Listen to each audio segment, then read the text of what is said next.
Hello बच्चों, let's see the question. The question is write the important points to show anomalous behavior of nitrogen in group 15. यहाँ पे बोल रहा है कि नाइट्रोजन का जो anomalous behavior है in group 15 उसके लिए हमें यहाँ पे important points यहाँ पे लिखना है जिसकी वजह से ये शो हो कि नाइट्रोजन जो है वो anomalous behavior शो करता है। तो यहाँ पे सबसे पहले लिखेंगे इस क्वेश्चन का की concept. The key concept of this question is group 15 elements. तो यहाँ पे जो नाइट्रोजन है it is the first member of the group 15 element. Group 15 element का ये फर्स्ट मेंबर है विच इज द नाइट्रोजन। तो यहाँ पे जो नाइट्रोजन है इसको हम लोग रिप्रेजेंट करते हैं विद एन। यहाँ पे ये जो नाइट्रोजन होता है ये एक डाई एटॉमिक मॉलिक्यूल होता है। It is a diatomic molecule. तो ये जो डाई एटॉमिक मॉलिक्यूल होता है it is also inert. It is diatomic and it is inert. तो we can say that nitrogen is diatomic and inert. It is diatomic and it is inert. अगर हम लोग यहाँ पे nitrogen के anomalous behavior की बात करें तो यहाँ पे what are the reasons? यहाँ पे हम लोग देखेंगे the reasons for the anomalous behavior of the nitrogen. तो यहाँ पे अगर हम लोग reasons में लिखें तो यहाँ पे जो नाइट्रोजन होता है क्योंकि इसका साइज बहुत ही ज्यादा स्मॉल होता है तो due to its small size यहाँ पे हमें क्या देखने को मिलता है कि इसका हाई आयोनाइजेशन एंथैल्पी होता है। It has high ionisation enthalpy. यहाँ पे इसमें हाई आयोनाइजेशन एंथैल्पी जो है वो हमें देखने को मिलता है and also high electron negativity. यहाँ पे हमें हाई इलेक्ट्रोनेगेटिविटी जो है वो भी यहाँ पे देखने को मिलती है in nitrogen. It has high electronegativity.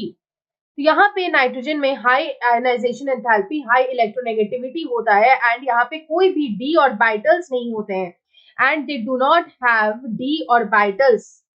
They do not have d orbitals. तो यहाँ पे हम लोग लिख सकते हैं that they have no d orbitals.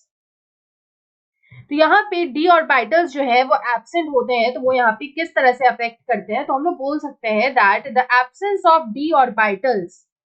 The absence of d orbitals क्योंकि यहाँ पे जो डी ऑर्बिटल्स है वो यहाँ पे एब्सेंट होते हैं इन नाइट्रोजन। तो इसमें इससे क्या होता है कि यहाँ पे due to the absent of d orbital it prohibits the nitrogen element to form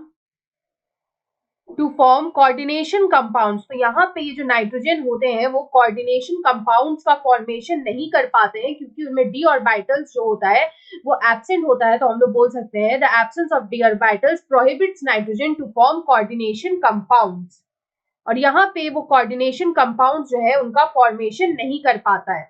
अगर हम लोग यहाँ पे नेक्स्ट रीजन देखें तो हम लोग यहाँ पे बोल सकते हैं कि नाइट्रोजन का स्मॉल साइज होता है due to small size of nitrogen. Nitrogen के स्मॉल साइज की वजह से क्या होता है कि यहाँ पे it enables to form p pi bond. तो यहाँ पे ये फॉर्मेशन करता है पी पाई मल्टीपल बॉन्ड्स का। तो स्मॉल साइज की वजह से ये पी पाई मल्टीपल बॉन्ड्स का फॉर्मेशन करता है।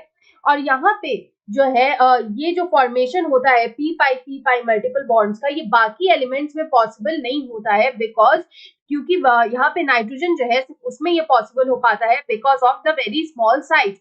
यहाँ पे हम लोग बोल सकते हैं that due to small size of nitrogen it enables p pi multiple bonds which is not possible for other group 15 elements, which is not possible for other group 15 elements. वो other group 15 elements के लिए possible नहीं होता है क्योंकि जो other group 15 elements जो होते हैं उनमें यहाँ पे लार्ज साइज हमें देखने को मिलता है due to large size and diffused orbitals.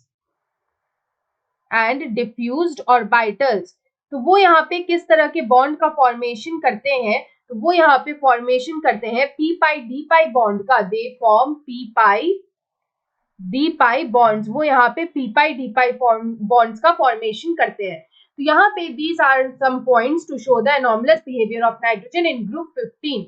I hope you understood it well. Best of luck.